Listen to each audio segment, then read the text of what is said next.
Just doing all the deal, being safe, staying inside, keeping your distance. That's what we got to do. At least that's what Uncle Sam's telling us, and that's what we ought to be doing. So I'm glad to be here with you tonight, hanging out on this Friday night. You know, I thought today was Thursday, but we ain't gonna talk about that. So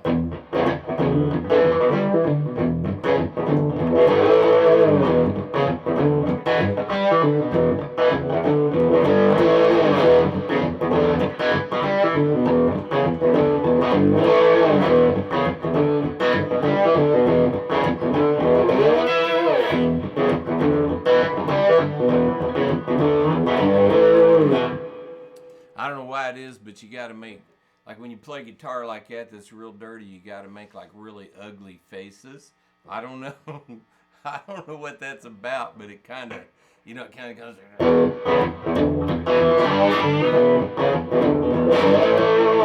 You can't really be happy when you play stuff like that because you have to be like all mean looking and everything because that's the way that works. But again, I'm glad to be here. I'm glad you joined me down here in my office studio space. I manage this place under a system that I call pile management.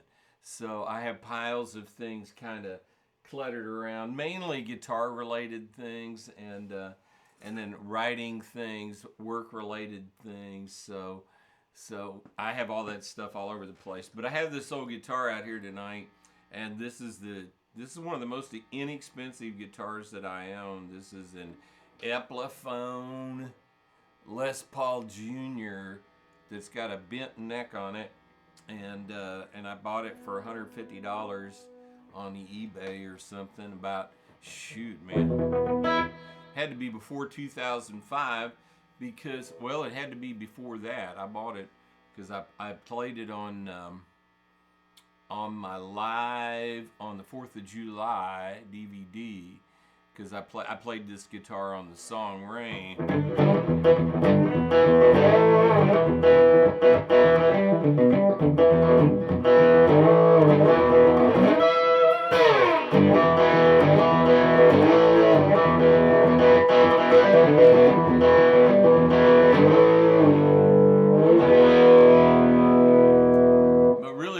Guitar made its debut was on my song, or the one that probably you would know the most. I don't know if any of you know the Rain song, but it's a song called Bad Religion.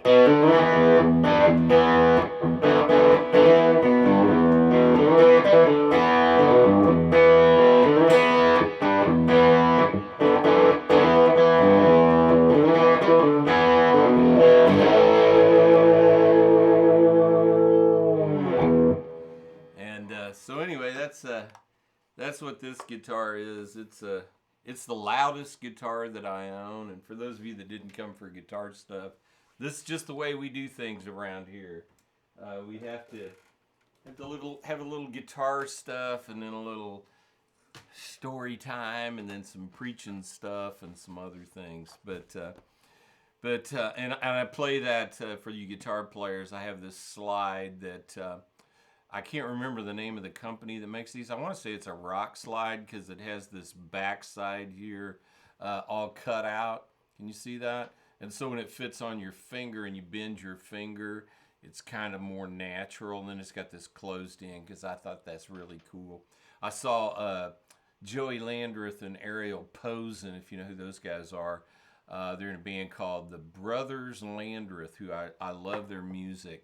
I saw them playing with this. I said, I got to have one of them. Them's look good, pretty cool.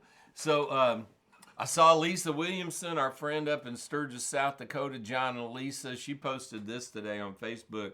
I thought it was great. She asked the question, is anyone else's car getting 3 weeks to the gallon? It's like, yeah, gas is like the cheapest it's been since the 80s or something. And nobody can go anywhere. So, we're all kind of stuck here with cheap gas. So I thought that was fun. I think she said it was like 6 degrees up there in Sturgis. And we had like freezing rain here in Kansas City today. So we're about done with all that nonsense. I am more than ready for some summertime, and the living is easy. I love that. I love that stuff. So anyway, I'm just checking around, make sure everything's working right. Yeah, it is. Y'all doing good? Sherry and I are here at the house. We are not planning on leaving anytime soon, and I guess the way things are going, they might even make us stay here a little bit longer, but that's all right. So if you were here last night, I talked about going down to the crossroads, and I talked about my friend Doc Baum. And Doc and I told that story about being at the crossroads and all of that stuff, and I forgot like a whole bunch of it. So I thought, well, shoot. But Doc was the guy that I met at the crossroads, and he went to heaven a couple of years, or a year ago or so, not long ago. And it was an interesting meeting him in his life. We were able, through the inspiration of our just being there, we call it the ministry of showing up, but meeting him at the crossroads and then working with him on a couple of festivals. And every time that we would be in Mississippi or Memphis or something like that, we would always run down and see Doc and El Lori. And El Lori told us one time, she said, after Doc met you, he says he didn't listen to anybody else's music but yours. And he had renewed his faith in Jesus, and it was a great thing. But when we went down to play the festival, I think in 2005, we played 2 years. The festival there at the Crossroads was a benefit for St. Jude's Hospital in Memphis, and so we funded all of that out of our ministry, out of our cash, the resources that we were able to collect. Took the band down there, and just enjoyed every minute of it. But I think the second year that we were there, Doc called me up on stage and he gave me this guitar. I mentioned last night that most of my guitars are gifts, and this is one of them. And it's kind of special in that on the back of it, I don't know if you can see that or not, they put a sticker for the Crossroads Bike and Blues, Clarksdale, Mississippi, and gave me that guitar. And so I so appreciate it. And I miss him. He was a rough old character. When I first met him, one of the first things he wanted to do was take me out to his truck and show me his machine guns, because he had some Thompson machine guns. But he was something to meet. And that was it. Sherry and I and the band and several of our friends got to know Doc and El Lori, and it was just such a treat to see how us showing up just make a difference in somebody's life. That's really what it's all about. When we show up, that's what we people. For those of you that are new here, that's what when people ask us to describe our ministry, we will tell them we got the ministry of showing up, and here's the equation: Christ in us, where we go, He goes. And where He goes, stuff happens. And it's really just that simple. It's not that we have any kind of special anointing. Sherry tells me all the time I'm under the annoying, but we don't have any kind of special anointing other than the same that every one of us has, because Christ is the anointed one, and so we just take Him wherever we go. I saw this morning, Sherry told me that Bill Withers died, and I so appreciated Bill Withers' music. Songs like Ain't No Sunshine, Lean on Me. If we ever needed a theme song for right now, it's that one. Grandma's Hands, Use Me.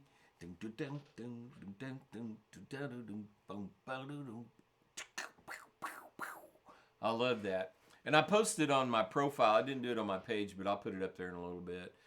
There's a really cool documentary on Bill Withers' life on YouTube. I just found it this morning. Sherry and I had seen it when it first came out, and it's called Still Bill. And it's really interesting. His story was such that he was working for an aircraft company in California, making toilets for 747s. And he recorded I think Ain't No Sunshine, and he was laid off at the time. He went to all the record labels in town in L.A.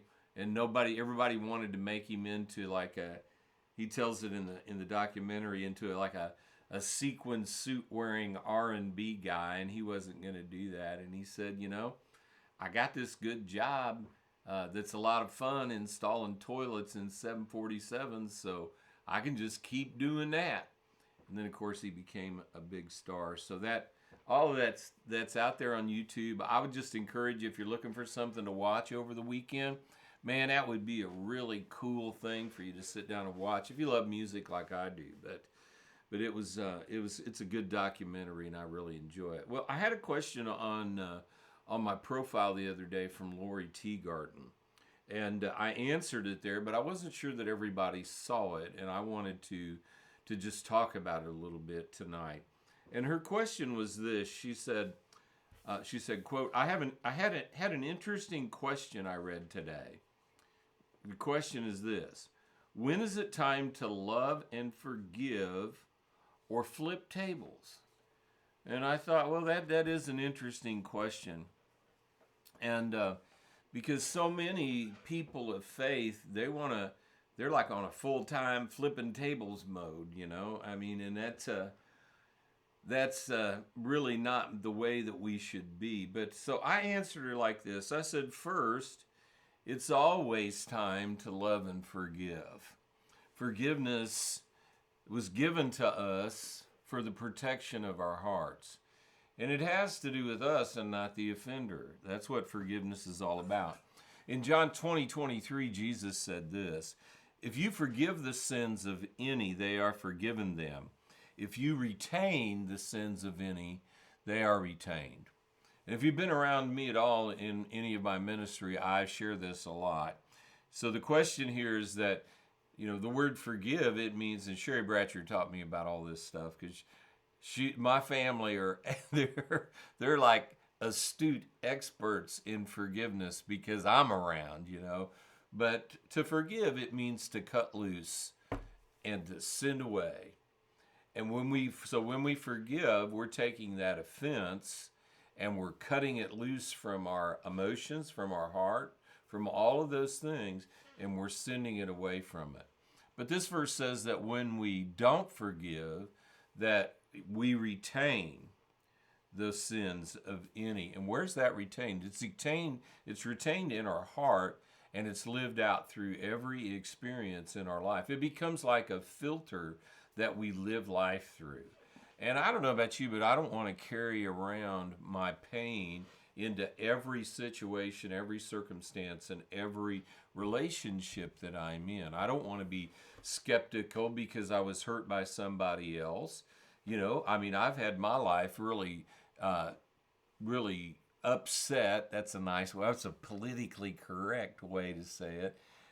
I've had my life really abused by religion and by religious leaders of my own choice. Not, they offered the opportunity for me to accept their way, and I accepted it. It was my own choice.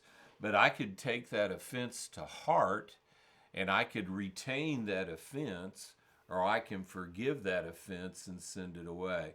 And we're at a time right now when I think that as a nation, as a world, we really need to be considering the reality of forgiveness in our lives and quit making excuses for it's somebody else's fault. It's always somebody else's fault. And I could get political right now, but that's not the way I roll. So the verse there tells us that we can carry that offense forward into life, and therefore we can allow it to pollute every pure thing that comes into our life. It can literally stop us from being ourselves with our kids, with our family, because we put up this barrier that says, I'm not going to let anybody into that area of my heart because this happened to me. And it doesn't mean when we forgive that we agree with the offender But we choose to let what the Bible says, what God, the Bible says that we are to give place to wrath. And I believe that that's so true. I think that wrath has one person can occupy the place of wrath and judgment. And if we're sitting in it, Jesus can't sit in it. And Jesus is the only one that really knows how to judge correctly. Not you, not me, not the other religious leaders, whoever they are, or how successful they are, or how important they are, or how big, oh, I touched my face, how big their congregation is. Any of those things doesn't matter. So, but she said, when is it time to love and forgive? It's always time to love and forgive, because that's the best thing for us. And forgiveness is the hallmark of Christian experience. It's where everything starts in our relationship with God. Everything starts there. And so we have to be, like I said, my family is with me, we have to be astute in forgiveness to make sure that we don't have this clutter of retained offenses in our heart and that we've sent those things away. But she asked, when is it time? So it's always time. Or when is it time to flip tables? And of course, she's referring to that story where Jesus is going into the temple and there's all this business, all this religious business going on. And it says, and I always thought this was really interesting, that he saw that and then he went and he made a whip. I mean, he like literally sat down with his own hands and made this whip. And then he went and took that whip and drove out those that were doing business in the temple and flipped over their tables and all of those things. But if you really look at that closely, what you'll find is that was an action that Jesus took because of religious abuse. He took action and judgment against those who were in the way of other people coming to the Father. Jesus was never angry with those who desired to come to the Father. He was only angry with those who stood in the way and prevented people from having pure access to God or representation of God as he should be. And I love that about reading the Gospels, about how Jesus interacted, especially with sinners. And this was a shock to my system 20 years ago, because I had always thought of that as us and them. We are the redeemed righteous ones, and they are the dirty, rotten sinners. And yeah, that's, well, the first part of that's right.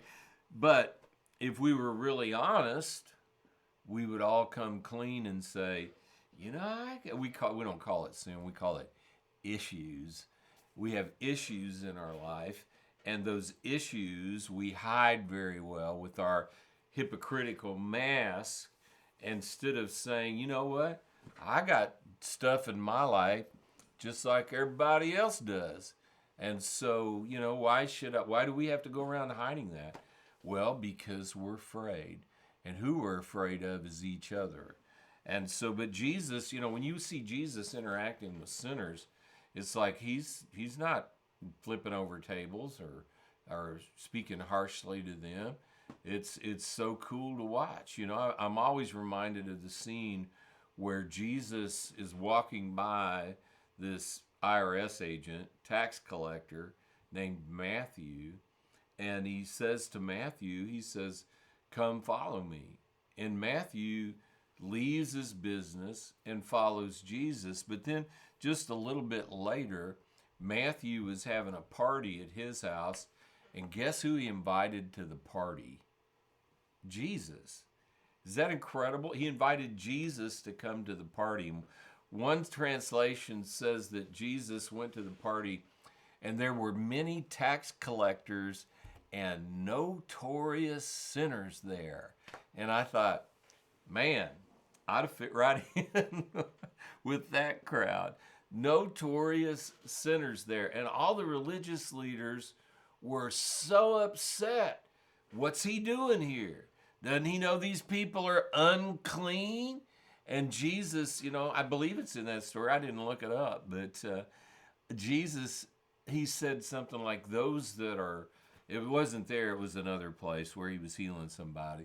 He said, those who are well don't need a physician, but those who are sick.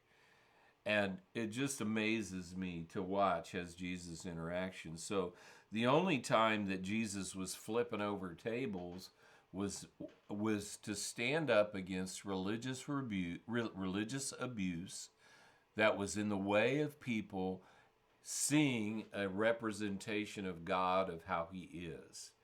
And I have friends that they've all of a sudden changed to a different flavor of Christianity, and now their flavor of it is the only flavor in the world that's right, and they become some of the meanest people that I've ever met in my life. It's like they're so, they preach about tolerance and acceptance, yet they are so intolerant. It's just, I just sit back and I'm going, man, you're like, you're hating. Don't be hating.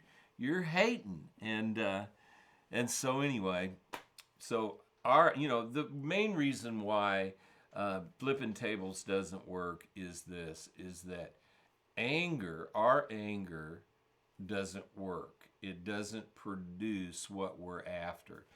And I always go to James 1:20. It says this: human anger does not produce the righteousness God desires.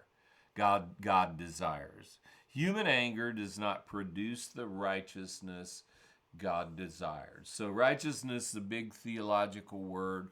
Let me explain it to you the best way that I have ever heard it. It simply means as it should be. So you could read that verse like this: human anger does not make things as they should be.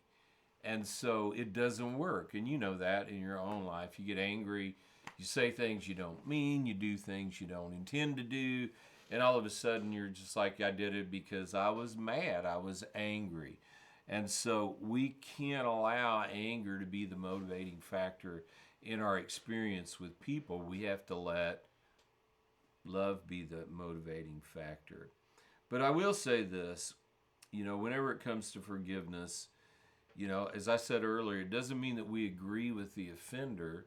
It means that we agree to let God deal with the offender, and we cut those offenses apart from our life. But if there's abuse involved, then whoever is being abused needs to get help and to rectify themselves from that situation, even if that means separating from that situation and going and getting help. Because abuse, it violates everything against the nature and character of God. It was never his intent for us to abuse one another, and we are commanded in Scripture to love one another. And so I hope that answered Lori's question. She said it did, but I wanted to share that with you all tonight because it's just something that I think is foundational. We should be those people that are exercising, giving forgiveness, receiving forgiveness, and showing forgiveness to those who've offended us and hurt us in every way, shape, or form. Because when it all comes down to it, and I don't know if I've said this on here or not, but you might have heard me preach this before. I say love is the indefensible strategy of heaven. When we sold the planet out and sin came in and all this other stuff came from that, everything that's wrong right now is a direct result of that action. God had a plan. And his plan wasn't, I'm going to judge them, I'm going to show them my wrath, I'm going to show them my anger. One of the religious misconceptions is I'm going to curse them and curse the earth, which he didn't do. The earth was cursed because of Adam and Adam's actions. God didn't curse it. But he didn't do any of those things. He came up with this plan. It's always been the same. It's never changed because he never changes. Here's his plan. I'm going to love them. I'm gonna love them, and that just like freaks me out. So like he loved us from the start. He loved us when we fell and failed and falled and made a mess out of our life, and he still just keeps on consistently pouring on the love, showing us his love, making, giving mercy to us, grace to us, the power of the Holy Spirit, all of these things. He's just pouring this stuff on us. Why? Because love never fails. And when we get into relationship issues, the best thing that we can do in those things, I'm in a completely different topic now, is to really love each other. And I can go into a definition of that. In fact, up in the header of this post on YouTube, on Facebook, I put some links in there. I mentioned them yesterday. The couples retreat in 5 minutes or less link is up there. You can sign up for that. You just have to click on the link. It'll take you to a web page. You put in your email. It'll ask you to confirm your email, and then it will start sending you a message for the next 28 days, Monday through Friday. I kind of got this Monday through Friday thing going. And also for the fellas, there's a thing up there called How to Be a Spiritual Giant in 60 Seconds or Less, and that's up there as well. Those are free. Also, there's a link up there to paypal.me account for us. If you want to make a contribution, you can do that, and it's tax deductible, so we'd be more than happy to allow you to help us. But anyway, look at this, man. The Kansas City Royals. I think today was like supposed to be opening day, and of course that ain't happening. And we don't even know if we're even going to have a season or not now.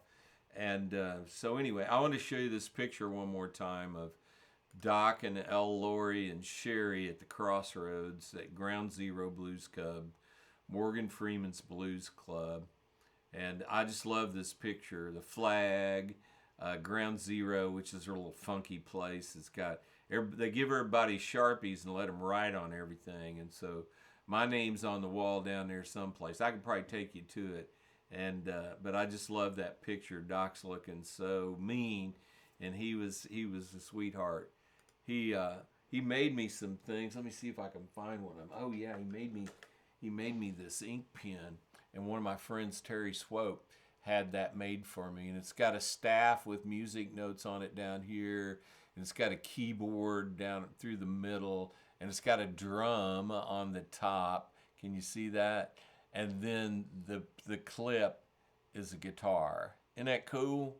I just love that. And then he made me this. I think I showed you this the other night. He made me this this steel metal monument marking the crossroads of Highway 49 and Highway 61. And all that stuff happened for one reason. We showed up.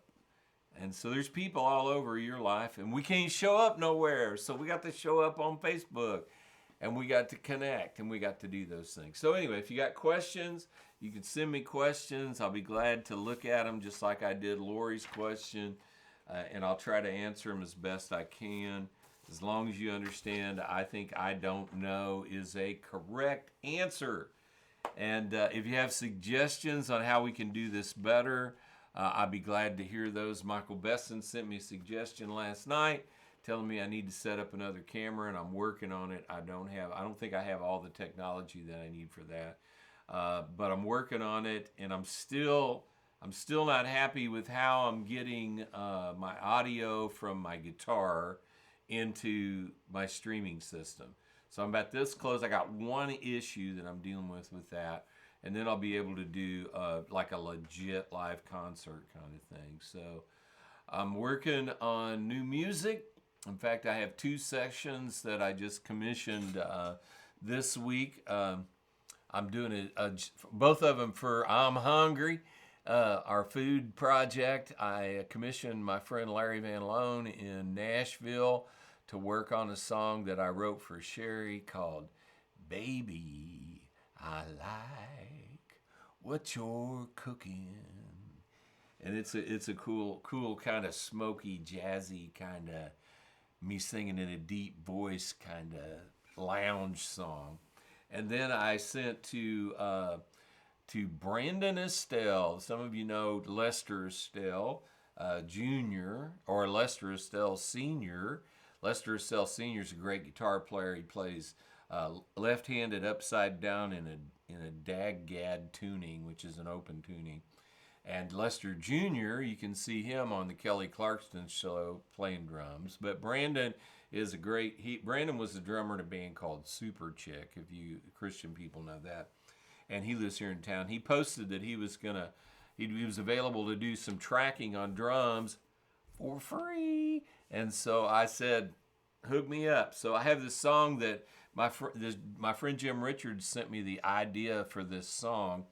And it is a song about this guy, and he meets the perfect girl, and he's just taken back by her, and he's so impressed with her that he takes her to meet his mom. And Mama said that she was special and she might be the one, but something happened. He figured out that she couldn't make biscuits and gravy, and it was a deal breaker. And that's the name of the song. So I sent that off today. Zach Horde, our friend Zach, and Michelle Horde, if you guys don't know them, they are tremendous. Zach's a tremendous guitar player, producer. Michelle is a worship leader here, or she's actually a songwriter on staff at a church here in Kansas City, and she's a great singer. And they have a project on Spotify that I love. It's called Rebel West, and I just love their music. So Zach's producing that for me, and I get to sit back and just sing and maybe play some guitar or something, whatever he'll let me do. But that's what's going on with us. One other thing, I emailed one of our chaplains. We have the Transformation Tour coming up June 6th through the 14th, maybe. And one of our chaplains, I emailed him to check on the men at Ellsworth. You all know I go to Ellsworth Correctional Center a couple of times a year. And he emailed me back, and I told him that we were praying for the men that are incarcerated. And he said so far they have no cases inside of the prison. They're on a limited staff, and the chapel is running full speed ahead. And they're planning on us being there June 10th. So we're looking forward to getting that thing done. So anyway, I love y'all. I've been 33 minutes. But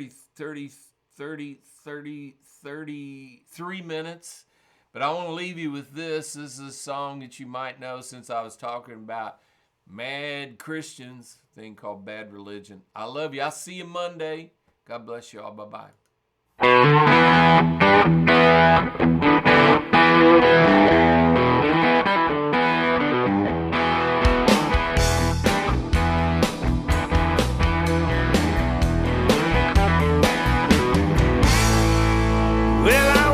Up this morning with a crazy vision,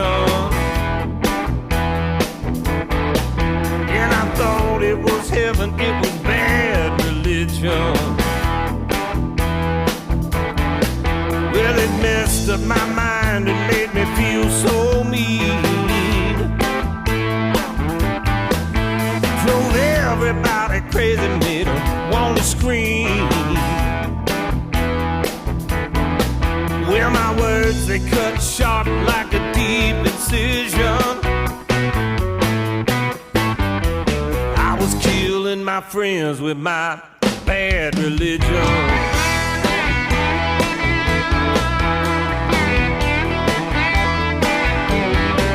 Well, now who's that talking on my television? Some mean old preacher with his bad religion. Why's he yelling and screaming, getting red in the face? Oh, he better be careful, he might pop a vein.